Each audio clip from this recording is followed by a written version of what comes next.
네, 도시의 본질을 짚는 진짜 도시 이야기. 안녕하십니까. 도시직설 홍석준입니다. 네, 김시석입니다. 예, 박사님. 이제 벌써 네 번째 도시 이야기로 접어듭니다. 오늘은 어디입니까? 보시는 유채꽃이 예쁜 삼척입니다. 여기가 삼척 맹방해수욕장이라고 정말 아름다운 바다죠. 바다만 아름다웠는데 요즘에는 여기 꽃을 예쁘게 가꾸셔가지고 봄 되면 사람들이 한가득합니다. 그 삼척이라는 곳 이름이 이제 삼천, 세 개의 어떤 천이 있다고 해서 삼척으로 이제 되었다고 합니다. 그래서 근데 정확히는 알 수 없을 거라는 거. 한국 한자 지명은 대체로 얘는 발음을 가져온 거라서 지금 한자 가지고 뜻을 주시면 안 돼요. 많은 경우 요새는 그렇습니다만 설이 하더라도 설이니까. 예, 설인데 그래서 지금 그 삼척 시청에 뭐 심벌도 삼척 동자라고 뭐 이렇게 홈페이지 있더라고. 동자인데 삼척 동자가 농담으로 삼척에 있는 애를 의미하는 건 아니다. 삼척은 강원도의 모든 도시가 그렇습니다만 산촌과 어촌이 섞여 있는 곳이죠. 그 중에서 삼척이 특이한 거는 식민지 때부터 동해와 함께 공업으로서도 발달한 곳이다.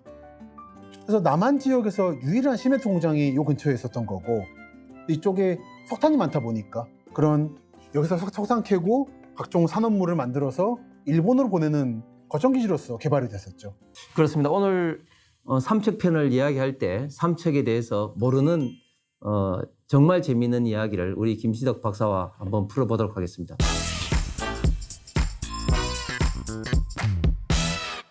이 삼척이 워낙 산도 많고 또 울창한 그런 산림 지역 그리고 외진 지역이기 때문에 사실 1968년 울진 삼척 공비 사건이라고 해서 북한이 약 120명의 무장 공비를 파견을 해서 이쪽 지역에 소위 말해서 과거에 있던 지리산, 빨치산처럼 거점을 만들려고 시도를 했고, 그때 우리가 잘 알고 있는 나는 공산당이 싫어 이승복 어린이 사건이 발생한 곳이기도 합니다. 그렇죠. 북한 측이 60년대까지는 무력 통일을 꿈꿨기 때문에 강원도 쪽에 거점을 만들려고 했습니다. 특히 이쪽은 화전민이 많았는데 이승복 집안도 화전민이거든요, 말하자면. 출신은 평창이죠. 지금 보면 생가가 평창에 있습니다. 근데 울진 쪽도 들어와서 화전민 마을들을 하나씩 점령해서 거점으로 게릴라전을 벌이려고 했던 건데, 빨치산전을. 그러다가 그게 이제 여러 사건이 있어서 그 이승복 나는 공산당이 싫어 사건을 포함해서 그래서 좌절된 거죠. 좌절되고 나서 박정희 정부가 생각한 게 두 가지였습니다. 하나는 화전민을 내버려 두니까 자꾸 산이 황폐해져서 하류 지역에 농업이 안 된다. 자꾸 홍수가 나서. 하나는 화전민을 뒀더니 자꾸 이제 무장공비의 거점이 된다. 그래서 산림 녹화와 무장공비 침투를 막기 위해서 이승복 집안 같은 사람들을 끌어내린 전략을 취했죠. 이때 일부는 도계 같은 데 가서 광부가 되기도 했고, 하나는 아까 보신 것처럼 이런 승곡마을에 들어와서 어민이 되기도 했습니다.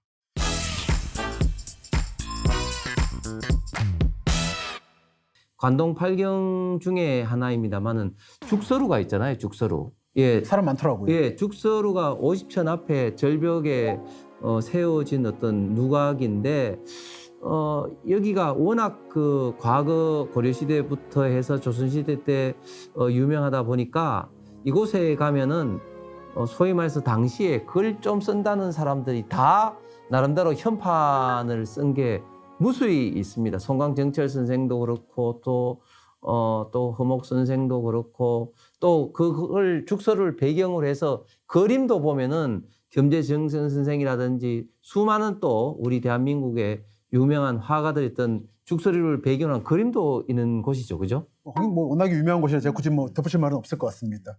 가보니까 관광버스 한가득 하더라고요. 네. 근데 쪽분들은 이걸 국가문화급으로 유산급으로 좀 올려달라는 운동을 국보가 하고 됐죠. 국보 됐어요. 그래서 제가 갔을 때까지 네. 운동 중이었습니다. 됐나 보네요. 네, 국보됐습니다.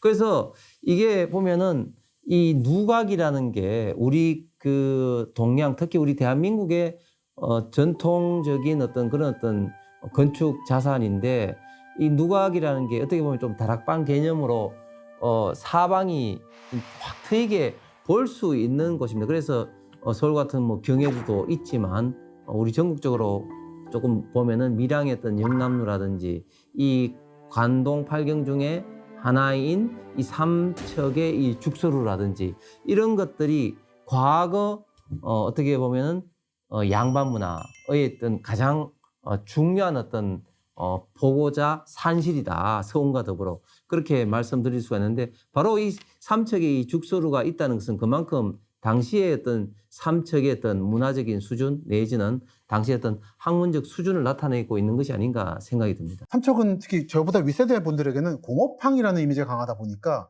관광지로서는 아직 미개발된 상황이 좀 있습니다. 그래서 그런 거를 선취하기 위해서 이런 사람들이 들어가서 거점마다 이렇게 커피도 맛있고 펜션도 깔끔한 데를 많이 만드셨기 때문에 한 번쯤 이제 내년 초쯤에 동해선 철도가 개통합니다. 그러면 아마 2, 3년 내로 큰 변화가 일어날 겁니다.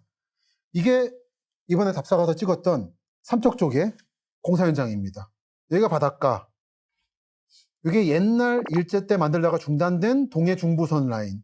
이게 현재 한국이 만들고 있는 동해선 KTX 라인입니다. 이거 여기 만들어질 곳이에요. 만들어지면 이쪽들은 지금 가보시면 아무것도 없죠. 하지만 몇 년 내로 크게 바뀔 겁니다. 또한 SNS 상에 제가 찾아보니까 가장 많이 우리나라 지금 관광지 중에서 상반기 중에서 언급되고 있는 게 초곡용굴 촛대바위길이라 해서 이 지역도 과거에 이제 군사 보호구역으로 이제 막혀있던 시설이었습니다만 최근에 개방되고 난 다음에 국민들에게 지금 현재 많이 지금 이용이 지금 되고 있는데 요즘 보면은 그런 길들에 보면은 항상 이 잔도라고 해서 절벽하고 이제 해안선하고 이어지는 그런 잔도가 다 깔려져 있습니다. 그래서 어떻게 보면은 그 잔도 까는 것도 이게 자연 파괴가 아니냐 이렇게 환경보호단체들은 비판할 수가 있겠습니다만 그러나 그 잔도로 인해서 그 관광객들이 훨씬 더 바다와 산을 가깝게 볼 수 있는 그런 훌륭한 어떤 관광 자원을 제공해주고 있다. 이런 어떤 측면에서 합리적인 어떤 이런 어떤 개발, 관광 자원 개발은 대단히 중요한 것 같습니다.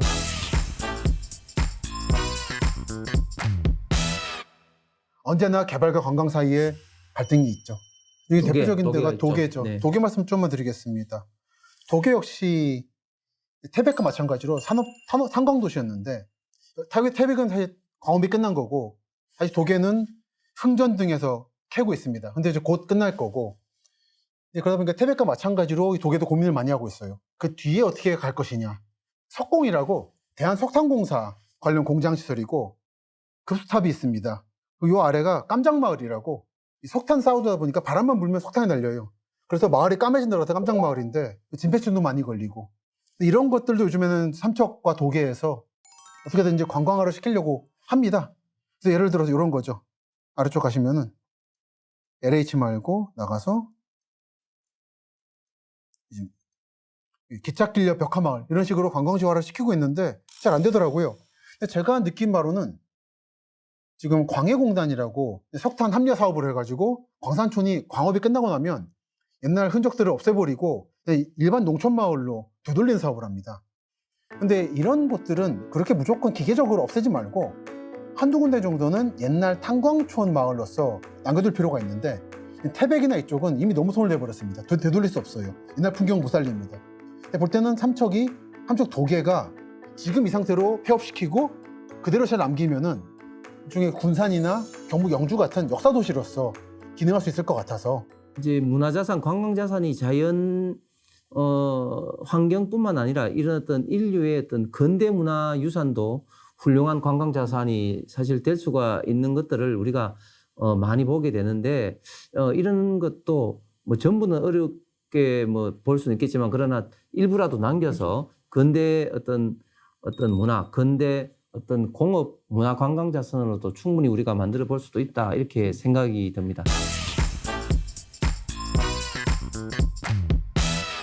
뭐니 해도 결국은 앞으로의 삼척을 크게 변화시킬 것은 동해선이 아닐까 생각이 듭니다. 앞으로 동해선에 따라서 수도권에서 삼척으로 있던 접근은 차원이 달라질 것 같습니다. 그리고 기존에 또 있는 동해 남부선과 이어짐으로써 이제 동남권에 있는 대구라든지 부산이라든지 포항, 울산과 또 삼척의 또 접근성도 또 차원이 다르게 좀 달라질 것이기 때문에 이 동해선의 완공은 어떻게 보면 삼척으로 봐서는 도시 자체가 큰 어떤 도약할 수 있는 계기가 될 수 있지 않을까. KTX 들어오고 서울부터 곧바로 오게 되면은 여긴 모르긴 대전급은 아닐 겁니다.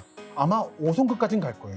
근데 5성은 산업단지로서 발달하는 거고 세종시의 가문으로 발달하는 건데 여기는 앞으로 강릉이나 속초 마냥 동해안 여행의 출발점으로서 성격을 바꿀 겁니다. 공업도시이자 관광도시로서. 이거는 한번 상상력을 좀 발휘해 보시길 바래요. 그래서 제가 한국도시의 미래라는 책에서 말씀드렸습니다만 가보면 이미 기대 심리가 어마어마해요. 그래서 이 근처에 철도 근처에 있는 항구들이라든지 마을에 가보면은 좋은 건물이나 포인트들이 있는데 다 이미 외지 자본이 와서 샀다고. 근데 아직 말씀드리지만 사람들은 상상을 잘 못하십니다. 정말 철도가 놓이고 돈이 노는 모습을 봐야 아 여기 핫해졌구나라고 느끼시지. 제가 이렇게 말씀 백날 드려도 여기 놓였기 때문에 좋아질 거란 말씀들은 상상을 못하세요. 한번 좀 억지로 한번 상상해 보세요. 한번 가보시기 바랍니다. 땅은 미리 좀 사놓으셨고. 저는 돈이 없기 때문에 제가 살 돈이 있으면 이렇게 말씀 못 드리는 거고 제 방송할 때마다 댓글로 사실 땅 사놨을 거다. 그렇지 않고서 이렇게 잘 말할 수가 없다 말하는 건데 저는 이미 그럼 땅 부자죠. 전국에 다 이렇게 말하고 있으니까. 예, 지금까지 삼척의 어제와 오늘 그리고 동해선으로 다가올 어떤 미래에 대해서 말씀을 드렸습니다. 삼척은 사실 그동안 갖고 있는 자연 환경과 문화 자원에 비해서 접근성이 너무나 그리고 옛날부터도 보면 항상 좀 접근하기 어렵다는 그런 이미지가 있어서 그러나 이제 삼척은 동해선과 더불어 우리 대한민국 동해에 가장 각광받는 관광 그리고 더 나아가서는 어떤 산업의 어떤 도시가 되지 않을까 생각을 합니다. 이상 4탄으로 삼척의 여러 가지 이야기를 우리 도시 직설에서 시청자 여러분들께 전해드렸습니다. 5탄에서도 더 재미있는 도시의 진짜 이야기를 갖고 시청자 여러분들께 찾아뵙겠습니다. 감사합니다. 수고하셨습니다.